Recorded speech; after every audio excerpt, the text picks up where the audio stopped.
Absolutely. Bob Sutton made it today. Wow. Must be a big game. All right. What does Pitt do well that's making them effective? I think they're pretty talented at the skill positions. I think the receivers are really good. I think both tailbacks are really good. The quarterback, I didn't realize this until a couple of days ago, was recruited really hard here. You see why? He's got a little bit I told Coach Brown today, he's got a little bit of gunslinger in him. I think he makes things happen. I talked to some of the guys in Central Florida. He killed them scrambling, just keeping plays alive. Making plays with his feet. So I think they do a good job. And then I think Coach Whipple's a really, really good football coach. And schematically, they present a lot of problems to you. And I see, Coach Narduzzi, I've known for a long time. I have a lot of respect for him. And you see, I think a defensive-minded coach's influence on their offense. I think they're going to bring an extra alignment. They're going to try to run power. They're going to try to be physical and run the football, and then they're also going to schematically in the pass game create a lot of conflict for you with motions and shifts and proximity alignments, and so you got to handle all that. So I think that they do a good job. What was the biggest thing, one or two things you wanted to work on in the open date as far as fixing, polishing, whatever? Yeah. Virginia was the first time all season I felt like that we didn't stick to kind of what we talk about, what we believe in. I didn't think our energy was great at times. I didn't think our effort was great at times, and I think those are kind of non-negotiables. So I think I've been on that tangent a little bit, and then I think we've got to do a better job covering people, and we need to just line up and play our coverages better, and have the ability to be a little bit more multiple in coverage than we have been because of myself and the rest of the coaching staff feeling confident that we can go out and do it. So we spent a lot of time on that primarily. Was the coverages problem? Was that the effort thing you're talking about, or was No. there something else? No, I think it was fundamentals and playing a technique exactly the way you're asked to play it consistently. There's always a lot of talk about chemistry, like on the O-line or something like that. But in the secondary, when you're constantly having different guys out there each week, how much is chemistry affected by that? And how important is chemistry, especially with what we saw in the UVA game, how maybe some of those things happen as a result of that? Yeah, I think the secondary and the O-line are very, very different as far as the skill set needed to play them, but very, very similar as far as if you're not very good at O-line or you're not very good at secondary, it gets exposed very quickly. And I agree with you. I think chemistry is a huge deal. And we have not had that for whatever reason the last few weeks. And so we've got to demand that of our guys. And I'm more confident after the bye week, more confident after having another week to work with them that we'll be better on Thursday night. How much does being healthier that factor now play a big part of that? Certainly helps. Yeah, it helps. How much do you expect to use Miles Wolfork and Trey Morris? Are they back to kind of full go?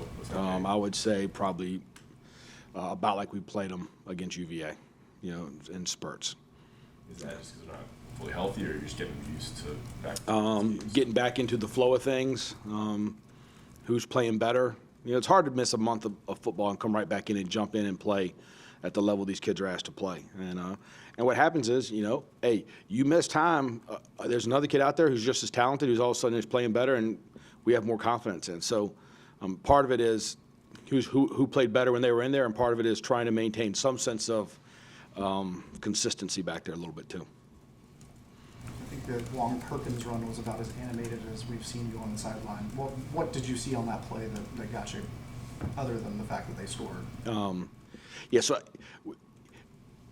every once in a while they're gonna have a good play and we're gonna have a bad play. That's part of the deal, right? I didn't think our effort on that play was what we talk about. Every play independent of the one before and the one coming after. We talk about controlling what we can control. We talk about our energy. We talk about our effort. And on that play, I didn't think we had allowed what had happened in the first half. We kind of gave up that long the drive before half. I didn't think our energy was great after that, and I didn't think our effort was great on that play.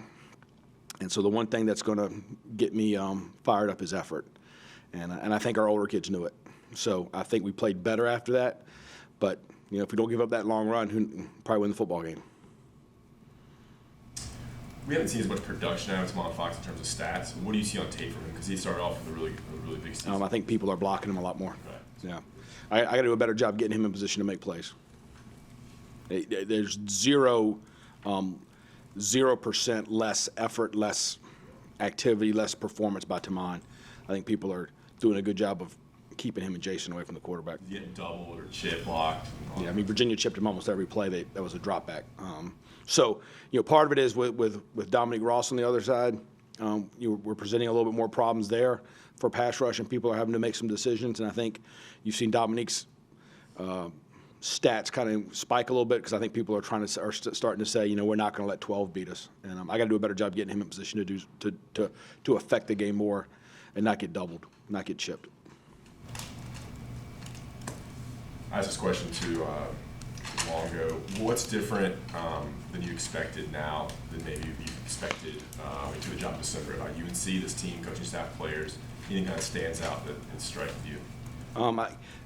I think the thing that stands out to me is I think we have really, really good kids. I was a little bit nervous about that coming in here. Just you take a program that hadn't had as much success. I mean they show up, they go to work every day. We've got some really good older leaders.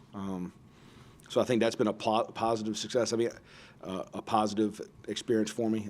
I think the thing that if I could go back and change would be, probably have, we've had so many injuries in the secondary that I think the consistency piece is a part of it. But I would have thought at this point we'd be playing, we would have more consistency back there and be able to be a little more multiple than we are right now.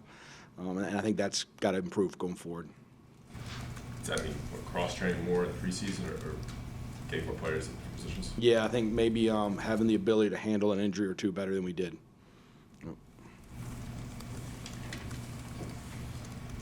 Okay, good. Thanks, Coach. No problem. Thanks, guys.